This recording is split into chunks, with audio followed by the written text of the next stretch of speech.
Hello and welcome to Fireside Fairytales. My name is Rory, and if you've never been here before, you're watching Varietal Literature's YouTube channel, which is a group of writers who enjoy narrative. And what we do here on Tuesdays, Fairy Tale Tuesdays, is we read old folklore and fairy tales and myths and stuff, but mostly folklore, from various collections. Some of them more modern translations and some of them a little bit older. In the case of today, we are looking at a bit of an older translation of Scottish folklore, specifically Scottish folklore that is about magical bannock bread. Believe it or not, there is more than one tale that wraps around that idea. The first one I'm going to read is a sort of a fun one, and I'll talk a little bit more about it in a moment. It's a little more younger, comedic kind of thing. And the second one's a little more serious, high adventure, rule of three kind of thing about, dealing with a big evil creature of some ill repute. In both cases, though, it comes down to some magical Scottish bread. And I'm going to talk a little bit about that. But if you're not watching this live, if you are watching this back later, as most people do, and you don't really care about introductions or any of this, check down in the description below. There will be timestamps where you can jump ahead to the beginning of either of the stories we're reading tonight. The first one, the one in the title card, is called The Wee Bannock, as you can see next to me here. And that means the little bread, basically. And we'll talk about that one first. And then the second one is the more high adventure one, which is called Red-Etin. And I'll talk more about that one in a minute. But yeah, use the timestamps in the description if you just want to get ahead to certain stories. But if you want a little bit of framing on it and sort of, what is Scottish bannock and how does it relate to these things, stick around for about 4 minutes with me here before we start the story. Okay, so the first thing, if you are North American in particular, when hearing the word bannock bread, you probably associate it to First Nations people, and that is an accurate statement. First Nations people pre-contact had grain breads that they fried in pans with fat, that generally we call bannock bread. In the case of First Nations people, to my understanding, it was mostly ground up root vegetables to make a flour, or corn, or things like that. Now, Scottish bannock bread also predates contact with First Nation sources. So they sort of just independently came up with bread and a frying pan. As far as what the source of the name is, I don't know. My guess would be bannock sounds very Scottish. So it might just be the Scots applying that term to somebody else's, but I couldn't find any solid etymology on the name. But Scottish bannock bread is usually oat based, and indeed our first story, The Wee Bannock, is about an oat cake or an oat bread or so on and so forth. And it is a staple, as many breads are in as particular European diets of that time. Now, interestingly to me anyways, I really like food in its history, so this mileage may vary, but bannock bread, whether you're looking at it from the source of native or whether you're looking at it from Scottish, it could come from either, but bannock bread is actually the basis for pan pizza, which is famously what Pizza Hut does, because it is a crust that was made in a pan, sort of popularized in the Manifest Destiny westward push.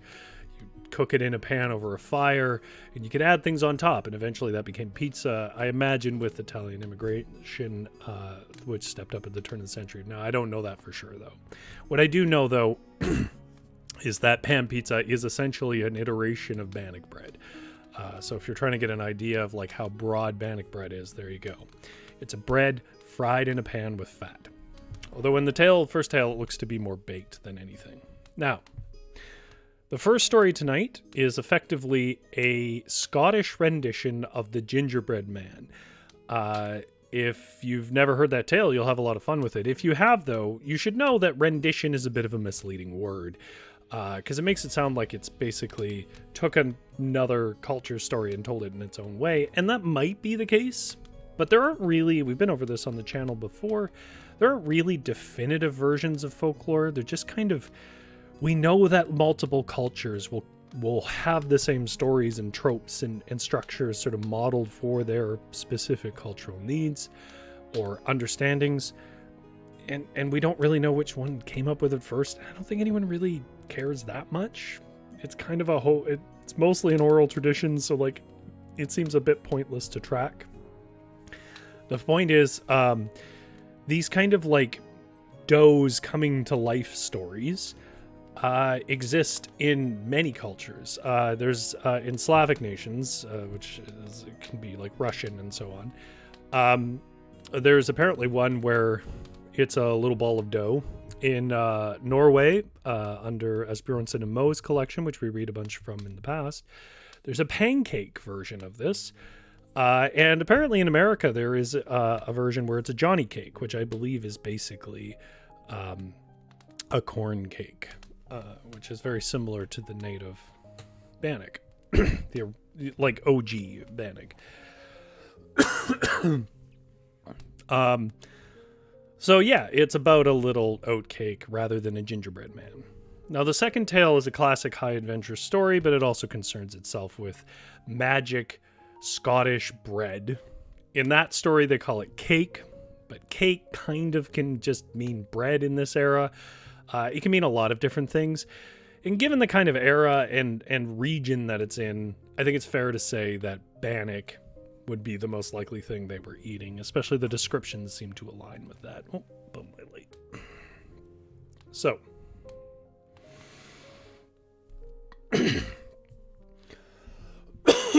Pardon me.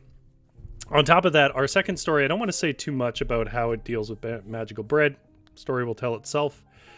But it does paint an interesting image of Scottish mothers.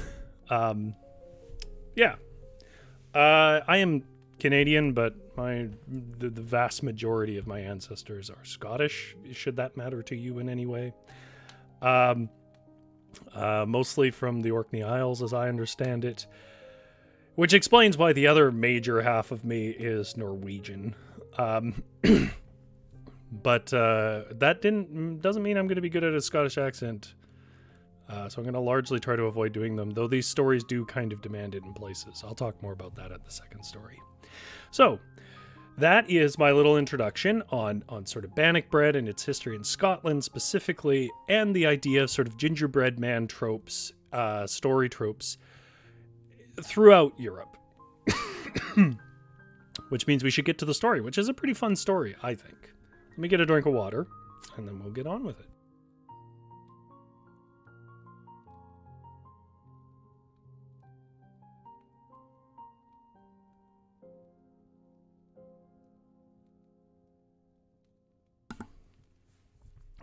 GS says, good evening. Sounds like a sweet change of pace. Is that a joke about it being a running cake? Okay. Our first story tonight is called The Wee Bannock, and it comes from an older collection of Scottish folklore, translated from Gaelic as I understand it, called the Scottish Fairy Book, which you can find yourself for free in digital formats on Gutenberg.org. And it is a version of the very famous gingerbread man. And it opens with this fun little rhyme, which every rhyme in these stories requires a bit of an attempt at a Scottish accent. Now, I am not amazing at accents, but I will do my best. I apologize to my ancestors, but frankly, it's their fault for leaving me here.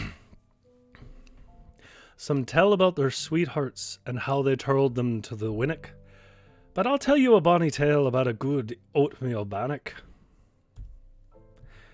There was once an old man and his wife. who lived in a dear little cottage by the side of a burn.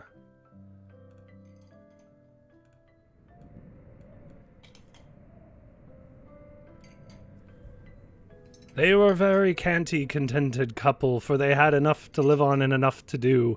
Indeed, they considered themselves quite rich, for besides their cottage and their garden, they possessed 2 sleek cows, 5 hens and a cock, and an old cat who had 2 kittens. The old man spent his time looking after the cows, and the hens, and the garden, while the old woman kept herself busy spinning yarn, for those who don't know what that means. Now one day, just after breakfast, the old man thought that she would the old woman thought that she would like an oatmeal bannock for her supper that evening. So she took down her bake board and put on her girdle and baked a couple of fine cakes. And they were ready. When they were ready, she put them down before the fire to truly harden.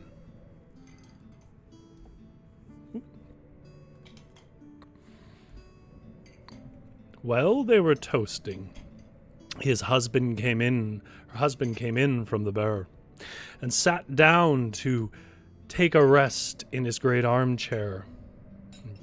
Then his eyes, well, they fell on those little bannocks toasting by the fire, and as they looked so very good, he broke one through the middle and began to eat it.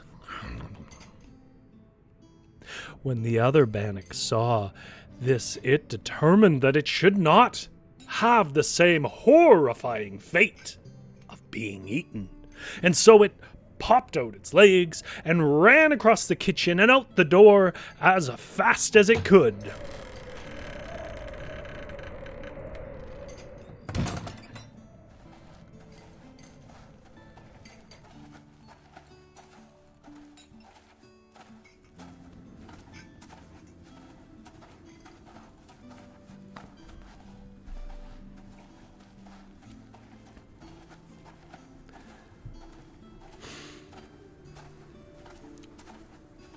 When the old woman saw that door swing open and her little oatcake run out, she ran after it as fast as her legs would carry her, holding her spindle in one hand and a distaff in the other for weaving, and running after the little oatcake.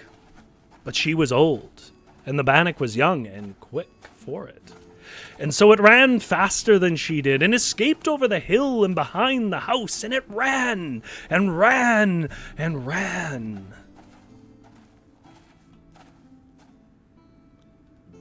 Until it came to a large, newly thatched cottage. And as the door was open, it took refuge inside and ran right across the floor to a blazing fire which was burning in the first room that it came to.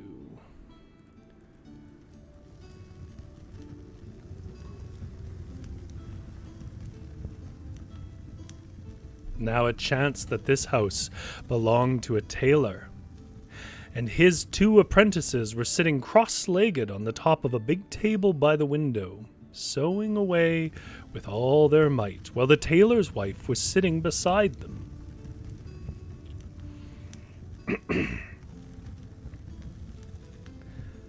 Fire carting lint. And when the wee bannock came trundling across the floor, all 3 tailors got such a fright that they jumped up and down from the table and behind the master tailor's wife. "Hoot!" she said. "What a set of cowards ye be! 'Tis but a nice wee bannock. Get a hold of it and divide it between you, and I'll fetch you all a drink of milk." So she jumped up with her lint and her lint cards, and the tailor jumped up with his great shears, and one apprentice grabbed the line measure, and while another took up a saucer full of pins, they all tried to catch the wee bannock, but it dodged them round and round the fire, and at last it got safely out the door and ran down the road, though one of the apprentices took after it and tried to snip at it with his shears. It still ran too quickly for him, however, and at last he stopped and went back to the house, defeated by an oat cake. While the wee Bannock ran on until it came to a tiny cottage by the roadside. Well, it trundled in at the door. And there was a weaver sitting at his loom, with his wife beside him winding a clue of yarn. "What's that, Tibby?" said the weaver, with a start as the little cake flew past him. "Oh!" she cried in delight and jumped to her feet. "'Tis a wee bannock! I wonder where it came from." "Do not bother your head about that, Tibby," said her man, "but grip it, my woman, grip it!" But it was not so easy to get a hold of the wee bannock, and it was in vain that the good wife threw her clue at it, and that the good man tried to chase it into a corner and knock it down with his shuttle. It dodged and turned and twisted like a thing bewitched, till at last it flew out the door again and vanished down the hill. For all the world, as the old woman said, like a new tarred sheep or a daft cow. In the next house that it came to, it found the good wife in the kitchen kerning. And just as she'd filled her kern, and there was still some cream standing in the bottom of her cream jar. "Come away, little bannock," she cried when she saw it. "Thou art coming just in the nick of time, for I'm beginning to feel hungry, and I'll have cakes and cream for my dinner." But the wee bannock, remember, was running from such a fate, and so it round to the other side of the kern, and the good wife after it, and she was in such a hurry that she nearly upset her whole kern. But by the time she'd put it right again, the wee bannock was out the door.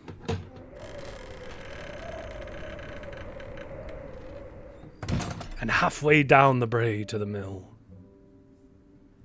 Now there the miller was sifting meal in the trough. But as he straightened himself up, he saw the little cake. "It's a sign of plenty when bannocks are running about with no one to look after them," he said. "But I like bannocks and cheese, so just come in, and I'll give thee a night's lodging." The bannock was wiser than that. It had no wish to be eaten up by the miller, and knew that was his intention, so it turned and ran out of the mill again. And the miller, well, he was so busy with his trough of mill that he did not trouble himself to run after it. After all, he could make his own little bannock if he really wanted. But after this, the little bannock, it ran on and on and on, till it came to the smithy. And there it popped in to see what it could see.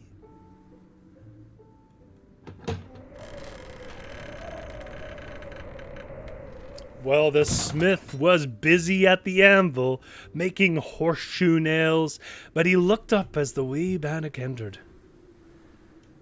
"If there be one thing I'm fond of, it is a glass of ale and a well-toasted cake," he cried. "So come in by here, and welcome to ye."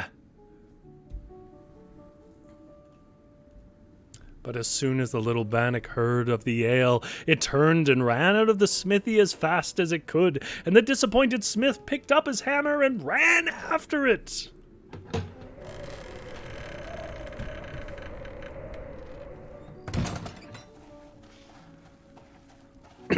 And when he saw that he could not catch it, he flung his heavy hammer at it in the hopes of knocking it down, but luckily for the little cake, he missed his aim. After all, he was a smithy, not a bowler.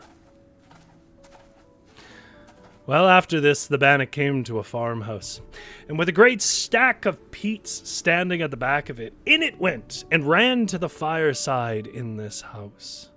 For, of course, the bread likes to toast.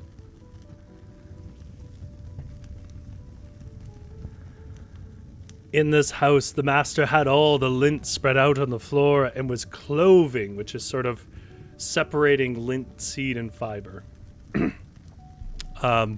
It with an iron rod, while the mistress was heckling, which, believe it or not, means combing, which I did not know before today, what he had already cloven. "Oh, Janet," cried the goodman in surprise. "Here comes in a little bannock. It looks rare and good to eat. I'll have one half of it." "And I'll have the other half," cried the good wife. "Hit it over the back with your cloven stick, Sandy. Knock it down, quick, or we'll be out at the door again." But the bannock played juke about, like juking, and dodged behind a chair. "Hoot!" cried Janet contemptuously, for she thought that her husband might easily have hit it, and she threw her heckle at it. But the heckle missed it, just as her husband's cloving rod had done, for it played juke about again, and flew out of the house. This time, though, it ran up a burnside, until it came to a little cottage standing among the heather. Here the good wife was making porridge for the supper in a pot, over the fire. And her husband was sitting in a corner, planting ropes of straw with which to tie up the cow. A peaceful setting. But then they saw the bannock.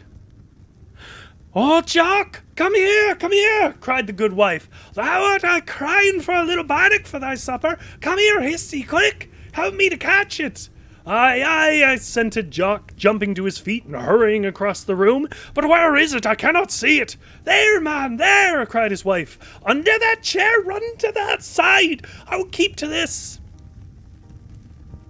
So Jock ran into the dark corner and behind the chair, but in his hurry he tripped and fell. And the wee bannock jumped right over him and flew laughing out the door. Another man defeated by an oatcake. Through the winds and up the hillside it ran, and over the top of the hill to a shepherd's cottage on the other side. The inmates were just sitting down to their porridge, and the good wife was scraping that pan for every last bit. "Save us and help us," she exclaimed, stopping the spoon halfway to her mouth. "There's a wee bannock coming to warm itself at our fireside." "Snap the door," cried the husband, "and we'll try to catch it. It would be come in handy after the porridge." But the bannock did not wait for the door until the door was snugged. It turned and ran as fast as it could, and the shepherd and his wife and all the bairns, which is children in Scottish, all the barons ran after it with their spoons in their hands in hopes of catching it. And when the shepherd saw that it could run faster than they could, he threw his bonnet at it and almost struck it, but escaped all these dangers. And soon, after a long jog along the highlands, it came to another house where the folk were just going to bed, half snoring in their droopy steps. Indeed, the good man was half undressed already, and the good wife was raking the cinders carefully out of the fire. "What's that?" said he. "For the bowl of brose that I had at supper time wasn't very big." "Oh, catch it then," answered his wife, "and I'll have a bit too. Quick, throw your coat over it, or it'll be away." And so the goodman threw his coat right on top of the little bannock and almost managed to smother it. But it struggled bravely and got out breathless and hot from under it, and then it ran out into the grey light again, for the night was beginning to fall, and the good man ran out after it without his coat and half undressed. He chased it through the stackyard and across the field and in amongst a pine patch of whins, and then he lost it. And as he was feeling very cold without his coat and just down to his skivvies, he went home. Now, as for the poor little Bannock, it needed protection from the night too, and so it thought it would creep under a wind bush and lie there till morning. But it was so dark that it never saw that there was a foxhole there. And so it tripped, and it fell down into the fox's hole, and the fox, well, it was very glad to see it, for it had had no food for 2 good days. "Oh, welcome, welcome," he cried, and he snapped it right through the middle with his teeth. And that was the end of the poor wee Bannock. And if a moral be wanted for this tale, here it is. People should never be too uplifted or too cast down over anything, for all the good folk in this story thought they were going to get the Bannock, and lo and behold, the fox got it after all. I have no idea how that's a moral, but that is the end of the story. That is our first story of magical Scottish bread. GS is laughing at this. I found it quite entertaining. I mean, like I said, it is Gingerbread Man. That's obviously what it is. So that's probably the version you first encountered. It does follow the same basic structure, and it has the same ending. But the thing that I find interesting about Gingerbread Man as a trope is how it shows you, what was normal life for that time. Like, I think it's easy to take for granted the fact that like we it's easy to take for granted the fact that it's the way you find out about everything but royalty, which is well documented, is through tales like this, like folklore and things like that, and accounts of stories of people who actually went to the countryside. And so we get this insight into sort of what Scotland was like through these. But GS says, they seem to accept running Bannock as a normal thing. They do, yeah, I do find that funny. GS says, I think the moral is never expect too much and accept things as they come and go, which is just, it really fits with my experience of my Scottish relatives. Let me put it that way. The moral is, most things are garbage, so don't be being happy about stuff.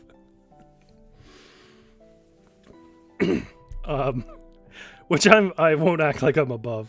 I think I'm also known for that. Every sort of Scottish friend, either from Scotland or descended from it, has 2 things in common. We think it's funny to insult each other, although I think that's not an exclusively Scottish thing. And also just the moral prerogative to remind you that negative things are the rule more than good. I don't want to paint with too broad a brush, but obviously. Okay. So our next story is also about magical Scottish bread.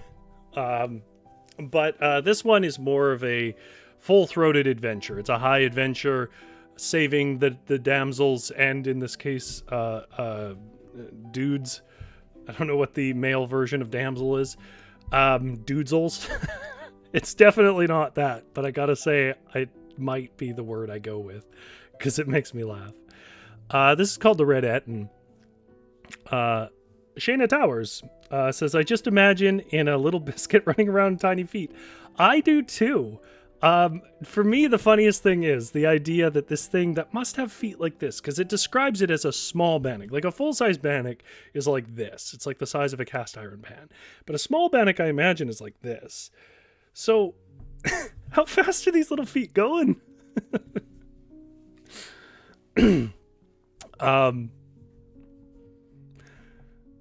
Yeah, in both, I mean, you guys can tell your own. They're sad about the death of the Bannock. We all are, for sure.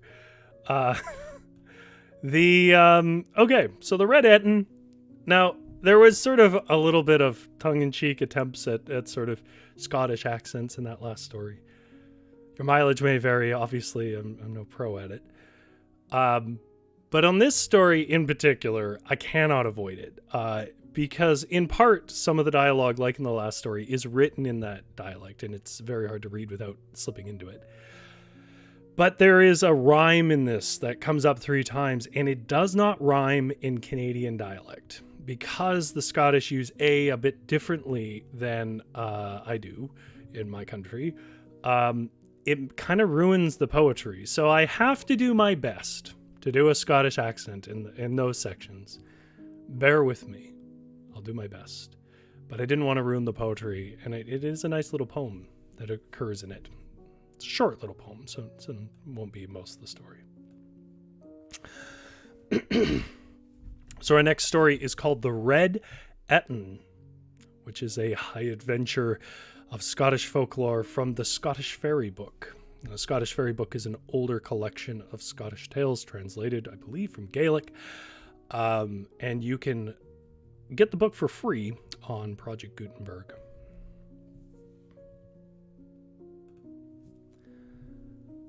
There were once 2 widows who lived in 2 cottages which stood not very far from each other. And each of those widows possessed a piece of land on which she grazed a cow and a few sheep. And in this way, she made her living. One of these poor widows had 2 sons. The other had 1, and as these 3 boys were always together, it was natural that they should become great friends. At last the time arrived when the eldest son of the widow, who had 2 sons, must leave home and go out into the world to seek his fortune. And the night before he went away, his mother told him to take a can and go to the well and bring back some water, and she would bake a cake for him to carry with him. I did mention in the intro of this video that this story has a very peculiar view of Scottish mothers.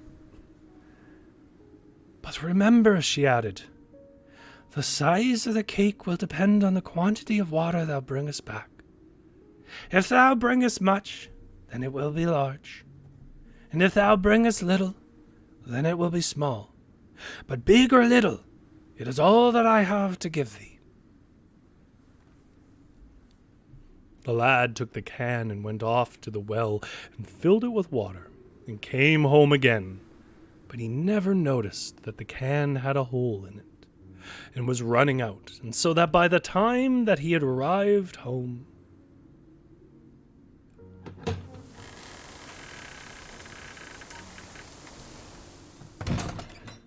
there was very little water left indeed. So his mother could only bake him a very little cake for his trip. But small as it was, she asked him, as she gave it to him, to choose one of the 2 following things. And I'm curious what you folks would choose in the chat. She asked him to either take half of the cake, but it would come with her blessing, or the whole of it with her malison, which is a curse. She will curse. For, said she, thou canst not have both the whole cake and a blessing along with it. Again, so Scottish. The lad looked at the cake and hesitated. It would have been pleasant to have left home with his mother's blessing upon him, but he had far to go, and the cake was little, and half of it would be a mere mouthful, and he did not know when he would get any more food. So at last he made up his mind to take the whole of it, even if he had to bear his mother's malison. She could just not. Then he took his younger brother aside and gave him his hunting knife, saying, keep this by thee, and look at it every morning. For as long as the blade remains clear and bright, thou wilt know that it is well with me. But should it grow dim and rusty, then know thou that some evil hath befallen me. After this he embraced them both and set out on his travels.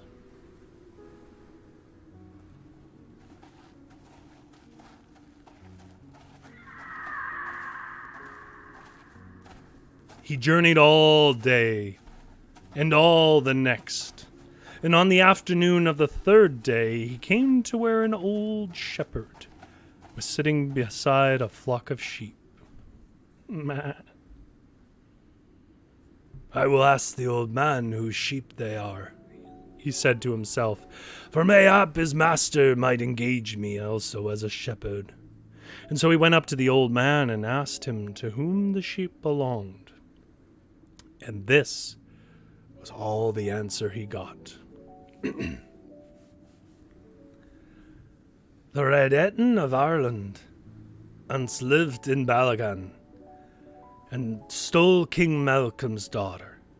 The king of her Scotland, he beats her, he binds her, he lays her on a band, and every day he dings her with a bright silver wand. Like Julian the Roman, he's the one who fears no man. It's said there's a predestinate to be his mortal foe, but that man is yet unborn, and long may it be so. Well, that does not tell me much, but somehow I do not fancy this Red-Etin for a master, thought the youth, and he went on his way. He had not gone very far, however, when he saw another old man with snow-white hair herding a flock of swine, and as he wondered to whom the swine belonged, and if there was any chance of him getting a situation as a swineherd, he went up to the countryman and asked who was the owner of the animals, and he got the same answer from the swineherd that he got from the shepherd. The Red-Etin of Ireland once lived in Balagan, and stole King Malcolm's daughter. The king of fair Scotland, he beats, he binds her, he lays her on a band, and every day he dings her with a bright and silver wand. Like Julian the Roman, he's the one that fears no man. It's said there's a predestinate to his mortal foe, and that man is yet unborn, and long may it be so. Plague on this old Red-Etin. I wonder when I will get out of wife's domains, he muttered to himself, and he journeyed still further. Then presently he came to a very, very old man, so old indeed that he was quite bent with age, and he was herding a flock of goats. Once more the traveler asked him to whom the animals belonged, and once more he got the same answer. The Red-Etin of Ireland once lived in Balagan and stole King Malcolm's daughter. The king of fair Scotland, he beats her, he binds her, he lays her on a band, and every day he dings her with a bright silver wand. Like Julian the Roman, he's one that fears no man. It's said there's a predestinate to be his mortal foe, but that man is yet unborn, and long may it be so. But this ancient goatherd added a piece of advice that the others did not. At the end of his rhyme, "Beware, stranger," he said, "of the next herd of beasts that ye shall meet. Sheep and swine and goats will harm nobody, but the creatures ye shall now encounter are of a sort that ye have never met before, and they are not harmless." The young man thanked him for his counsel and went on his way, and he had not gone very far before he met a herd of dreadful creatures.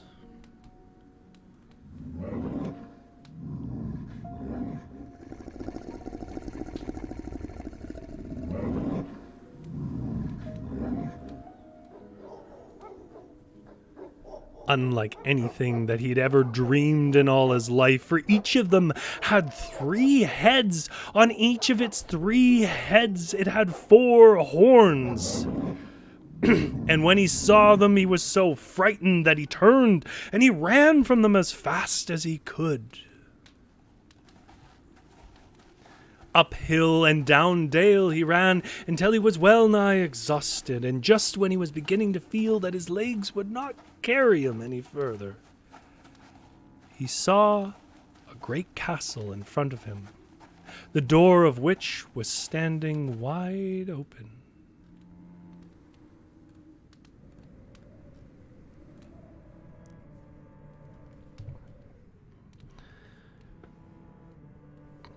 he was so tired that he went straight in, and after wandering through some magnificent halls which appeared to be quite deserted, he reached the kitchen, where an old woman was sitting by the fire.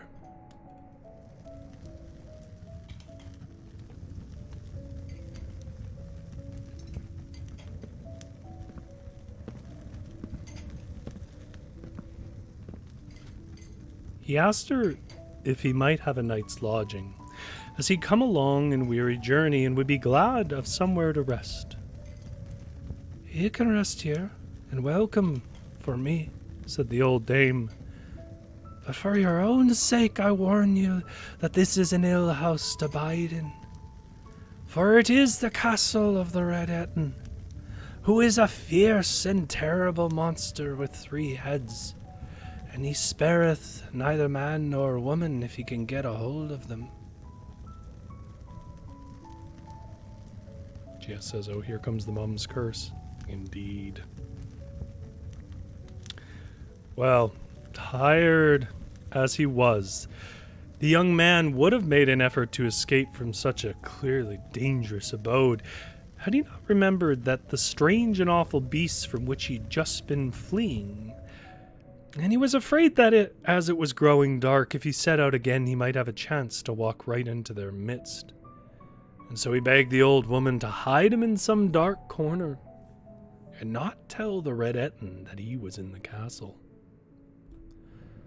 "For," thought he, "if I can only get shelter until the morning, I will then be able to avoid these terrible creatures and go on my way in peace." So the old dame hid him in a press under the back stairs, and as there was plenty of room in it, he settled down quite comfortably for the night. But just as he was slipping off to sleep, he heard an awful roaring.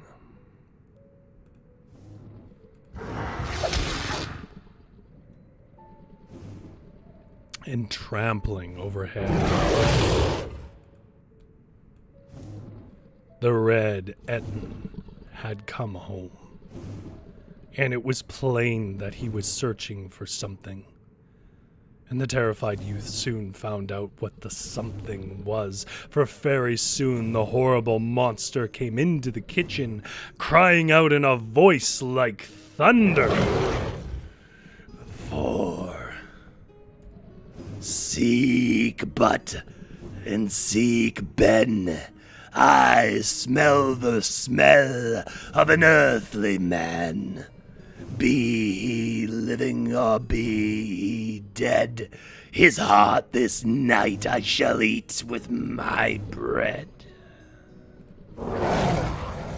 And it was not long before he discovered the poor young man's hiding place and pulled him roughly out of it. And of course the lad begged that his life would be spared, but the monster only laughed. "It will be spared if thou canst answer 3 questions," he said. "If not, it is forfeited."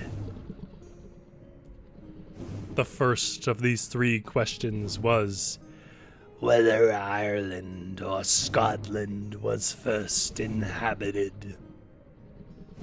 A contentious point, to put it mildly. The second was, how old was the world when Adam was made? And the third, whether men or beasts were created first. Well, the lad was not skilled in such matters, having had but little book learning, and he could not answer the questions. And so the monster struck him on the head with a queer little hammer that he carried. And the boy turned, like that, into a piece of stone. Now, back at home, Every morning since he had left, the younger brother had done as he had promised his older brother.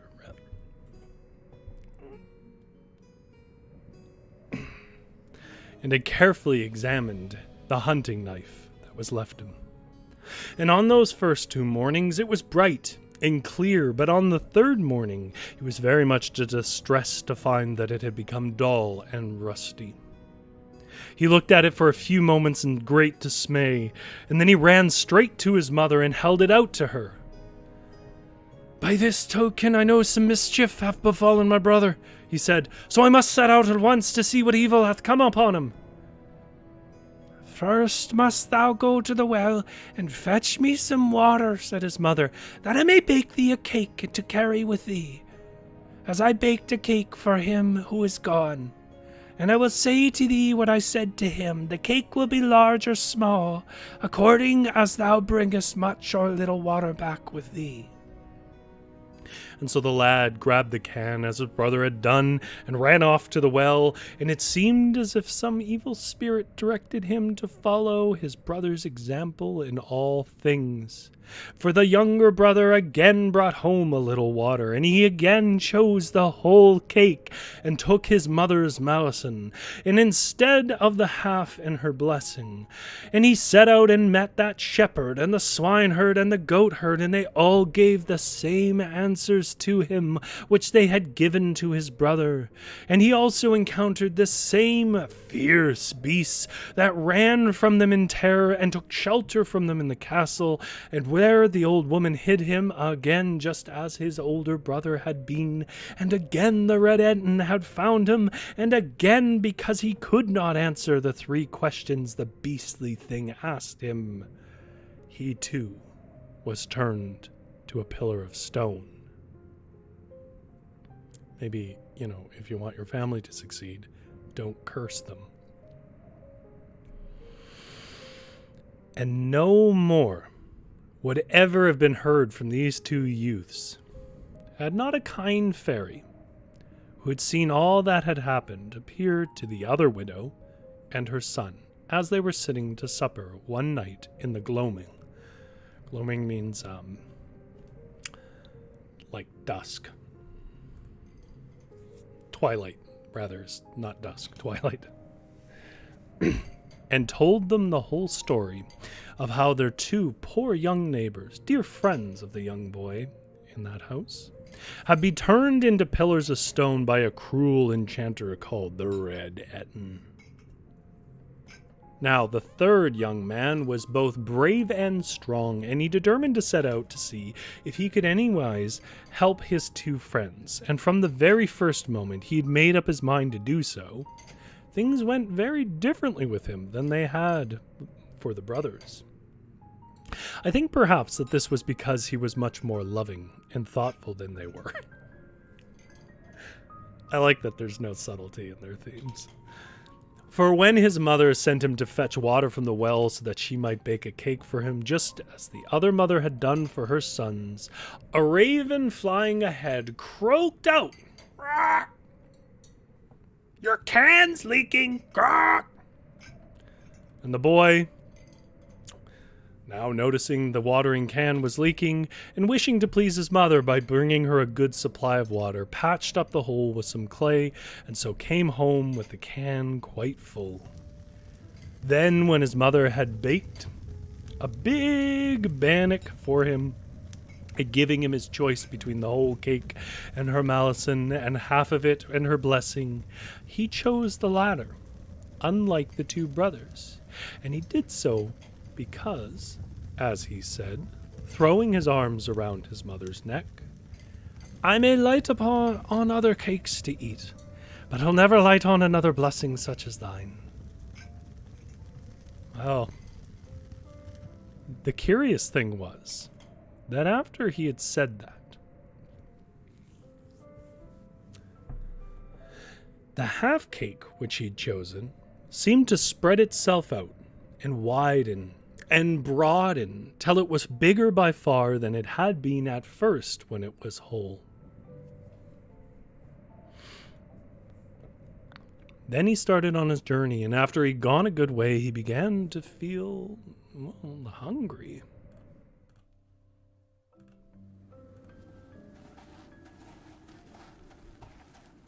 And so he pulled out the cake from his pocket and began to eat it. And it was just then that he met an old woman. She seemed to be very poor, for her clothing was thin and worn and old, and she stopped nonetheless and spoke to the young man. "Have thy charity, kind master," she said, stretching out one of her withered hands. "Spare me a bit of cake that thou art eating." Now the youth was very hungry from a day's travel, and he could have eaten that whole half-wheel himself, but his kind heart was touched by the woman's pinched face. So he broke it in two and gave her half of it.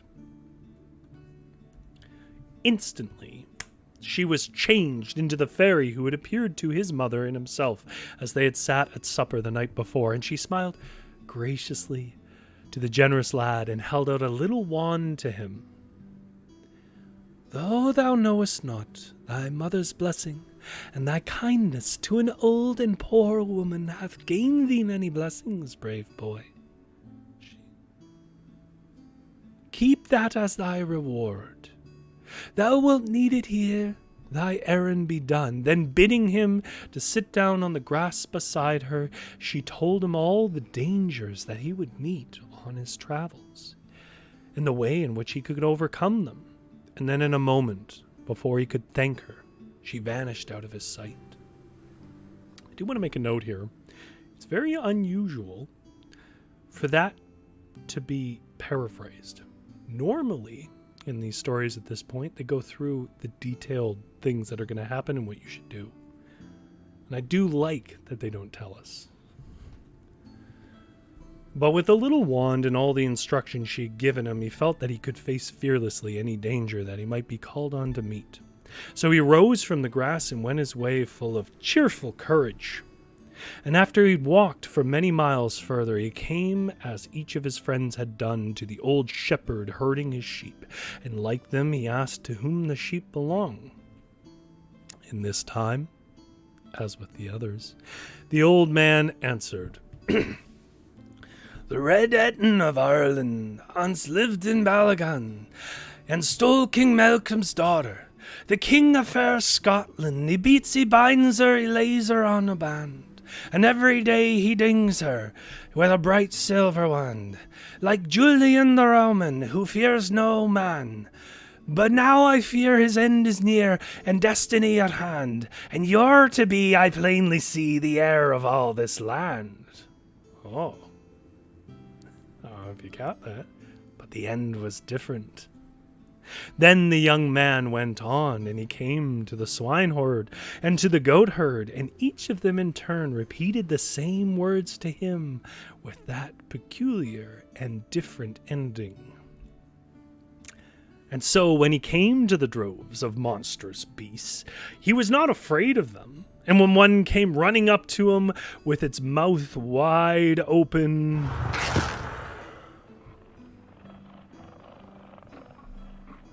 reaching to devour him, he just struck it with his wand, and it dropped down dead at his feet. At last he arrived at the Red-Etin's castle, and he knocked boldly at the door. And the old woman answered his knock, and when he had told her his errand, and warned him gravely not to enter as she had the brothers, she answered, "Thy two friends came here before thee, and they are now turned into pillars of stone. What advantage is it to thee to lose thy life also?"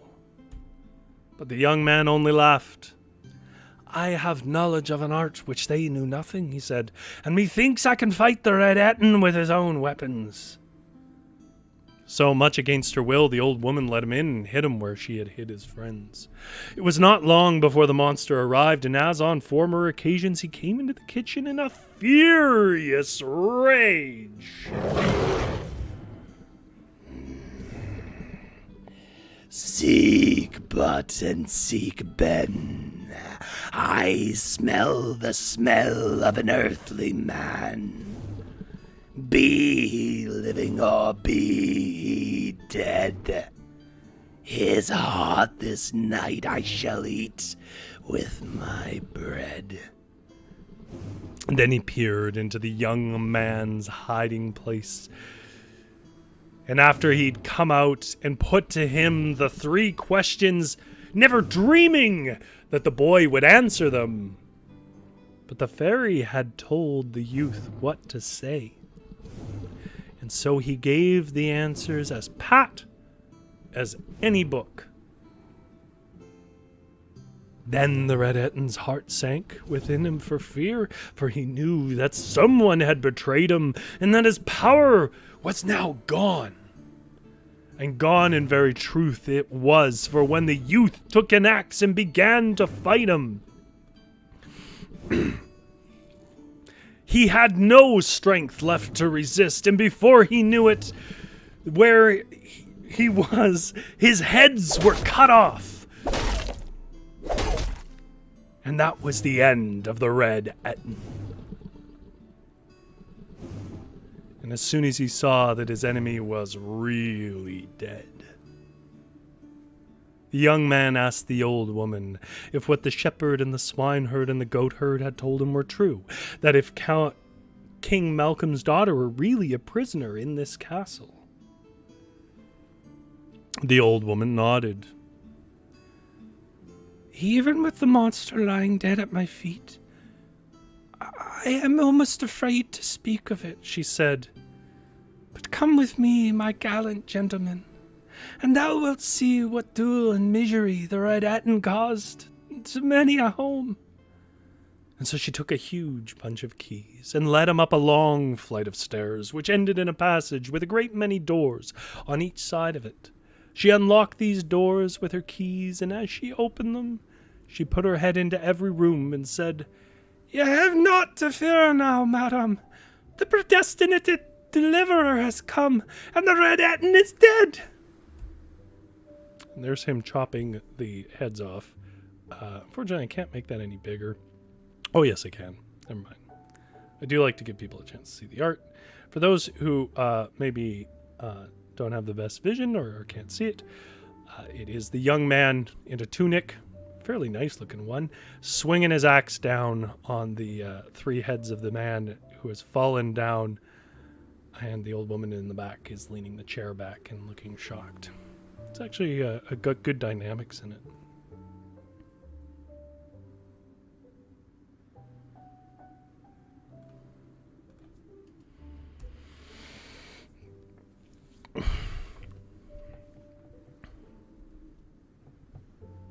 And behold, with a cry of joy out of every room came a beautiful lady who'd been stolen from her home and shut up here by the Red-Etin. Among them was one who was more beautiful and stately than the rest, and all the others bowed down to her and treated her with such great reverence that it was clear to see she was the royal princess, the very King Malcolm's daughter. And when the youth stepped forward and did reverence to her also, she spoke so sweetly to him and greeted him so gladly, and called him her deliverer in such a low, clear voice that his heart was taken captive at once. But for all that, he did not forget his friends, and he asked the old woman where they were, and she took him into a room at the end of the passage, which was so dark that one could scarcely see in it, and so low that one could scarcely stand upright. And in this dismal chamber stood 2 blocks of stone, sad and solitary. "One can unlock doors, young master," said the old woman, shaking her head forebodingly. "But 'tis harder work yet to try and turn cold stone back to flesh and blood. Nevertheless, I will do it," said the youth, and he lifted that little wand and touched each of the stone pillars lightly on the top. And instantly, the hard stone began to soften and melt away, and the 2 brothers startled into life and form again. shocked to see their friend before them, I'm sure. Their gratitude to their friend, though, soon overtook them, who had risked so much to save them, and it now knew no bounds, while he, on his part, was just delighted to think that his efforts had been successful. Now the next thing to do was to convey the princess and the other ladies, who were all noblemen's daughters, back to the king's court, and this they did next day. King Malcolm was so overjoyed to see his dearly beloved daughter, whom he'd given up for dead, safe and sound before him, and so grateful to his deliverer that he said that he should become his son-in-law and marry the princess, and come and live with them at court, which all came to pass in due time. Well, as for the 2 other young men, they married noblemen's daughters, and the 2 old mothers came to live near their sons, and everyone was as happy as they could possibly be, which is perhaps the least Scottish ending we've had to a story. Shayna says, and I'm sorry if I'm not saying that name correctly, we also didn't get answers to the questions. I know! I wondered if the collector, like, took the answers out, because, you know, the Irish-Scottish thing was a bit of a, might have been bristled some feathers back when this was published. I don't know. But the, I don't know. I don't know if it's supposed to be, there's supposed to be nonsense questions that are unanswerable, because they don't seem that unanswerable to me. GS says, they didn't forget the old mothers. They didn't. Though I gotta be honest, like, not really on the side of that one that was like, you get to starve on the road. Or I'll curse you. Like, it's one thing to be like, I'm not going to give you a blessing, but to curse you, like, that's substantial. Anyways, part of the reason why I chose to read Scottish stories tonight is that I personally really like Scottish folklore. And one of the things I like about Scottish folklore, though these weren't the best examples of that, is that it tends to be a little more egalitarian in its gender portrayals. Now, in this case, it's the classic, this Red-Etin, it's a classic, you know, distressed woman, and she gets married off and has no say in it. But I think it's interesting, it kind of slips by you, but I don't see it in a lot of other folklore, and I read a lot of it. In the first story, in the oatcake story, there's that scene where in every story, it seems to be the wife who is the most put together and the man who's the biggest bumbling fool, if there are 2 in the room. Especially with those 3 tailors who run behind the wife. And I think some of that is for comedy, but it's interesting because there is this sense in some, I'm not going to name them, but in some other collections of folklore from certain regions, where it seems like the men couldn't possibly have a sense of humor about themselves. But you see a lot more of that in Scottish folklore. And if you haven't seen it before, it's older. The videos were not as nicely produced. They didn't have like sound effects and stuff in the background. And I was a little less animated because I was more nervous. But if you go back, there is more stuff from this collection that I've read. And the one that I like the most, which gives an example of this, is, I think it's called Princesses Saving Themselves or something like that. I did about a year ago. It's in the Fireside Fairytales playlist. And I really like that story. I could probably do a better job of reading it now, but I do like that story. I recommend it. That one is called Gold Tree and Silver Tree, and it is actually a version of, I always confuse them. The jealous stepmother who asks the mirror who's the prettiest in the land. It's a version of that tale. There's no mirror with this one, but yeah. Except in that version of the tale, 2 princesses save each other. Spoiler alert. There's no knight in shining armor, and it's a much better story for it. It's very unique and interesting. Shayna Tower says those both were fun. Well, thank you, Shayna. I had a lot of fun telling them. I had a lot of fun having you in the chat, as well as GS. I always enjoy the company here, but if you do watch this later, if you're not watching this live, don't feel bad about that. Shayna says Snow White. Is it Snow White? Because I always confuse whether it's Snow White or Cinderella I'm thinking of. I don't know why, Those two things always cross in my brain, but I think it's Snow White. I think you're right. What I was going to say is the other reason why I was doing a Scottish folklore is as we're coming into the summer, live streams like this, YouTube buries them. It's just a fact of life. You get like a quarter of the views you normally do, and it's a good time for me to do stuff that generally isn't very popular for whatever reason. Scottish folklore is not popular videos. So if you did enjoy it, I would really appreciate it if you gave it a like to let YouTube know that more people should give it a shot. And consider subscribing if you haven't already. Shayna Tower says, Cinderella's the balls. Now that you say it, I do remember this, and I don't know why my brain cannot click with those names. Thank you. But yeah, Snow White, which of which there's like 30,000 different variations in Europe of Snow White, but I particularly like the Scottish one, Gold Tree and Silver Tree.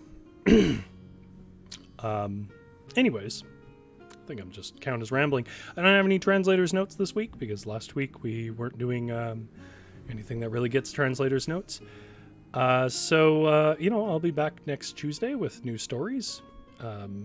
Here in the slow seasons of YouTube streams. And if there's anything you're interested in hearing, you can always let me know.